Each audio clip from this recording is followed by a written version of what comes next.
What's up, guys? I'm the Wrestlegamer. Welcome to Let's Play Battleship Bishojo right here on the arcade. Battleship Bishojo is another visual novel from the same people who created Time Tenchi and Time Tenchi 2 of Silver Cow Studios. And since my left hand, as you guys can pretty see, is pretty much incapacitated right now, and I do need to put up content, I decided to do a visual novel would be the best thing to do. So, let's go ahead and get started. Into the deep.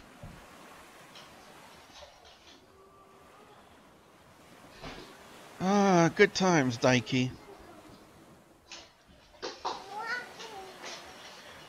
Good times. Couldn't agree with you more, Romano, mate. Some downtime from the usual work is always nice. He's supposed to be a little bit flustered, so that's why I'm doing the voice like that. It's been a while since we could get away like this. Been on the seas much too long. Yep, yes, sir. Have my feet on solid ground. It's something I'm used to now. We still ain't on solid ground when you think about it. Water's always beneath us, even now. Well, if you want to get technical about it. You know me, Daiki. You know me.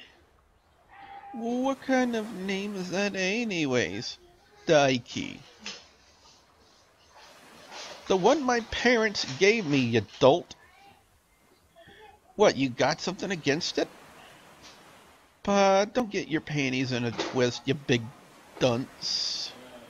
Ooh, ow, ow, that one stung, Romano. I mean, I don't know if I can be friends with you being this mean to me all the time. Shut up. We both laughed for a bit before silence took back over. I should probably identify which one of these voices this narration belongs to, huh? Well, it's Daiki.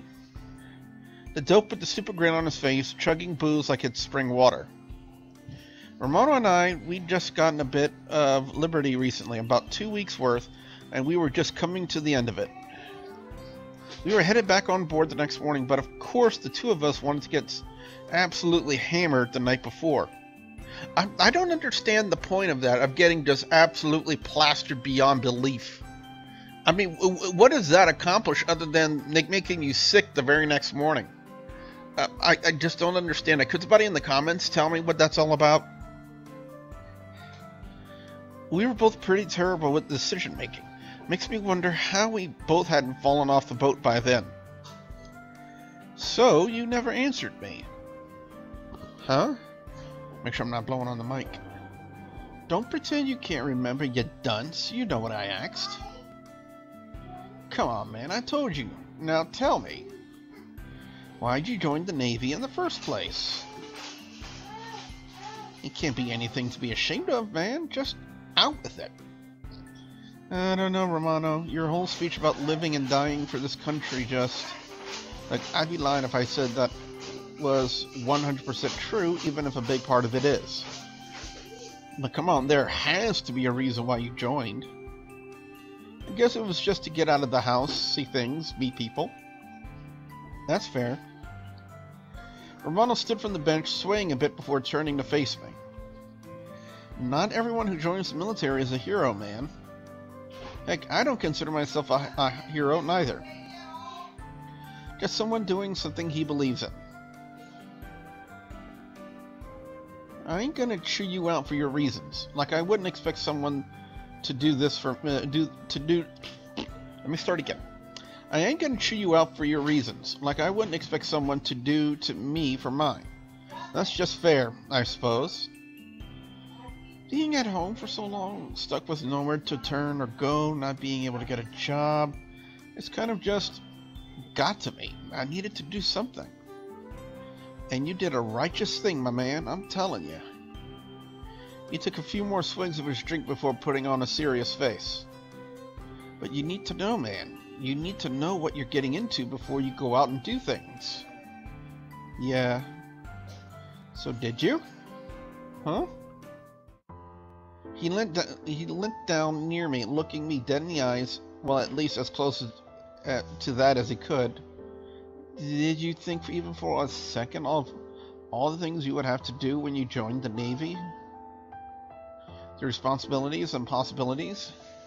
The fact that we are literally on the brink of war on a 24/7 basis? Take any of that in? I thought for a moment, but all I could do was shake my head. Right after I did it, I felt a swift thwop to my skull. The shock caused me to stand and reflexively put my hands up, but Romano was backed away before I could lay any back into him. What the? There are too many kids like you running into war without thinking, man. Not thinking about anything that could happen to them. And I don't care if you want to adventure, or if you wanted adventure or women or whatever. I don't care if you thought of that. But you didn't think of the consequences, man. And you need to start, because I can tell, man. I can tell things are getting hairy, and you need to be ready, alright? I just stood there for a moment, taking in his words, but I really didn't have anything much to say back to him. I never said I didn't. You say that, but your body don't. Romano turned and reeled back, throwing the bottle and bag into the ocean in front of us. Oh, come on, man. We were told not to. Heck, if I care, I've seen much worse fall into the water than a bottle. After a moment of silence, he turned, swaying a bit before making his way down the pier in a zigzag pattern, calling back at me. I'll meet you at the car when you're ready, mate.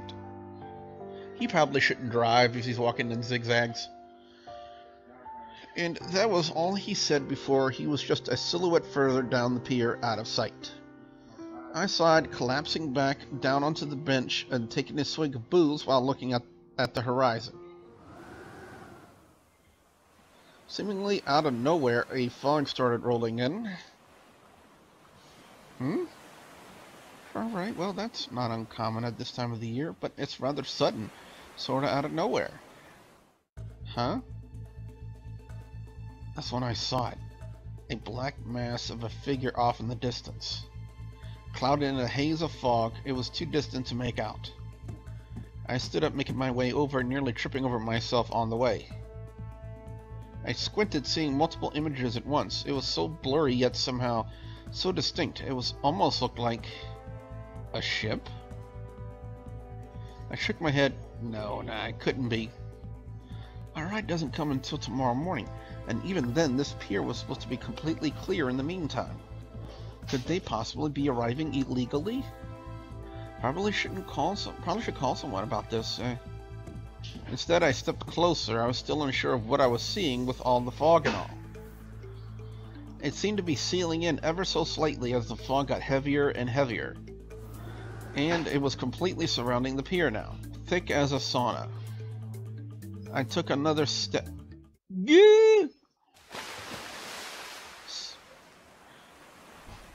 And with that, I fell right into the waters below. Lucky for me that it's high tide. Initial thoughts are always somehow stupid, aren't they? Sure, it was high tide, so my fall wasn't that bad, and I didn't hit any rocks. But the current was so strong that I was being pulled out to sea much quicker than I could anticipate. Concentrate, Daiki. Remember what they taught you about going overboard. But I just couldn't do it. I don't know if it was because I was inebriated or because I had never been in such rough waters before. I tried my best to swim up, but every time I did, I was brought right back down by a crashing wave. Roman, ugh. I tried calling out, but I could barely get any words out with my mouth filled with salt water. And speaking of water, this ain't salt water.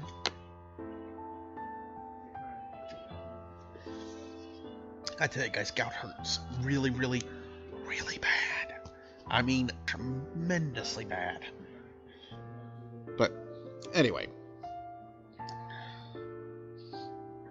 onward and outward, the tide took me further into the thick fog and deep, inky black waters. I thrashed and writhed as much as I could until my whole body went cold. I hadn't felt it through the initial shock, but I was freezing fast. All my energy sapped out in no time at all. I could feel my limbs going numb and my body floating uselessly further outwards.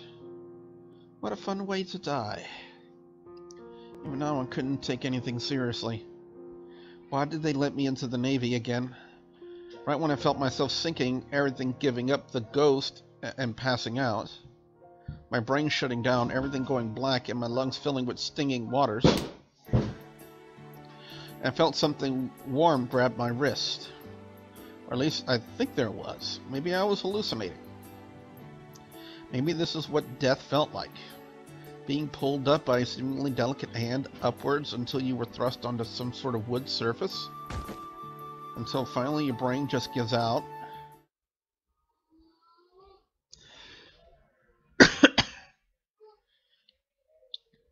Oh, okay. Well, I woke up. That was a good sign. It was a bit of a hazy fog, but I was definitely still alive. I like how they're moving the animation like you're on the actual boat, and not only that, but you're recovering from something, and your mind is hazy. And as you guys can see, this is what they're doing with the animation. Questions I had at this point were, where and why? I stood my way up, feeling nothing but a cotton cloth covering my hardwood flooring. No, covering hardwood flooring, excuse me, beneath my back where I had been passed out. That can't be good for my back. I rubbed the sore spot, otherwise known as the entirety of my lower back. I thought the mattresses they gave us on the naval cruiser were bad.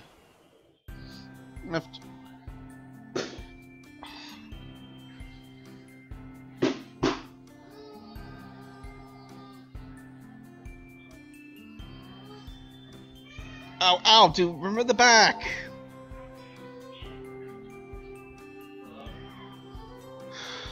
I'm gonna edit that out. After a few minutes of self-pity and waking up, I finally took a look around. There wasn't much light. A couple of small circle-shaped windows were up to the wall to the left of me. And towards my right there was a door. I'd probably have to go through that pretty soon. Slowly I stood, stretching out, grimacing, and wincing in pain every so often. Alright, time to investigate. Firstly, the room. Well, it wasn't much. A bunch of boxes that seemed to be shoved to the walls, wooden crates to be more exact. A life preserver tossed up atop one of the boxes piled haphazardly. So this was more of a makeshift bedroom, eh? That's what it seemed like from the looks of things. So I got lucky. I muttered to myself, remembering last night. That ship I saw in the distance must have seen me eat ocean and come back to pick me up. I could tell this was a ship by the movements. The room swayed gently in the motion like it was on the waves. Finally, I stepped over to the door I had seen previously. Luckily, it was unlocked. I opened it and looked out, and seeing a lobby-like ship's room. A metal stepladder led upwards to what was likely the deck. There was a door immediately to my left, to who knows where, a hallway straight ahead, and another stepladder across from the other, except leading downwards. A small vessel, it seems. I stepped up from my room, at least I hoped it was my room. Oh man, what if I'm like being held captive or something? Do these people know that I'm with the Navy? I hadn't put much thought into it when I had woken, but I could totally be in a war prisoner right now. It was a sobering thought, and not one I wanted to dwell on for long. Well, wait, wouldn't they have locked me up better if I was? Like with chains to a bench, or at least lock the door? I thought of these things as I opened the door to my left. It turned out to be a bathroom, possibly, or also a shower room. Oh boy. I think we're about to get a peek. A big peek. As it opened, there was a woman there.